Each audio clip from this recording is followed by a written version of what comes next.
Lokpal bill కోసం పోరాటం చేస్తున్న అన్నా హజారేపై కాంగ్రెస్ ఎదురుదాడి కొనసాగుతోంది. ప్రధాని మన్మోహన్ సింగ్, రాహుల్ గాంధీకి అన్నా వ్యాఖ్యలను ఆ పార్టీ నేతలు తప్పుబట్టారు. ఆయన పోరాటం రాజకీయ ప్రేరేపితమని పునరుద్ఘాటించారు. లోక్పాల్ బిల్లు కోసం కాకుండా కాంగ్రెస్ కు వ్యతిరేకంగా అన్నా పోరాడుతున్నట్లు కనిపిస్తోందని ఆరోపించారు.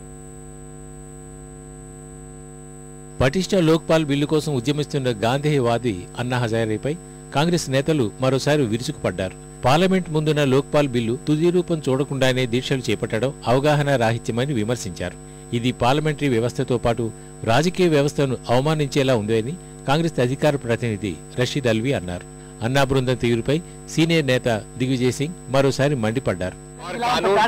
कानून जो है सड़क पर नहीं बनता है, संविधान, लेकिन उन्होंने कहा कि हम कानून बनता है संसद से और संसद पर भरोसा करना चाहिए.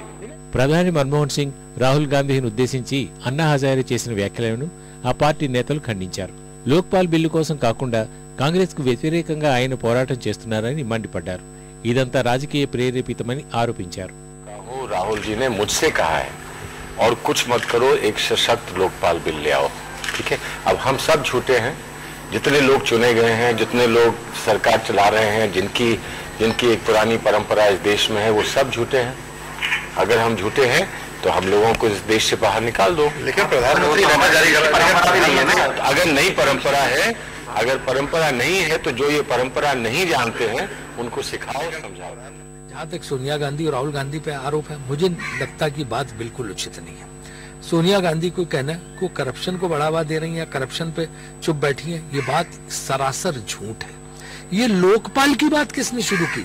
सोनिया गांधी ने, उनकी राष्ट्रीय सलाहकार समिति ने. चीज की शुरुआत करता उसी को तुम बता रहे हो कि वो करप्शन को बढ़ावा दे रही है. इससे बड़ा कोई मजाक है देश की जनता के साथ. పీఎంఓను లోక్పాల్ పరిధిలోకి తెచ్చేందుకు ప్రధాని కృత నిశ్చయంతో ఉన్నారని పార్లమెంటరీ వ్యవహారాల శాఖ మంత్రి పవన్ కుమార్ బన్సల్ స్పష్టం చేశారు. దీనిపై పార్లమెంట్లో చర్చ ఇంకా జరుగుతుండగానే తమపై ఆరోపణలు చేయడం సరికాదని విమర్శించారు.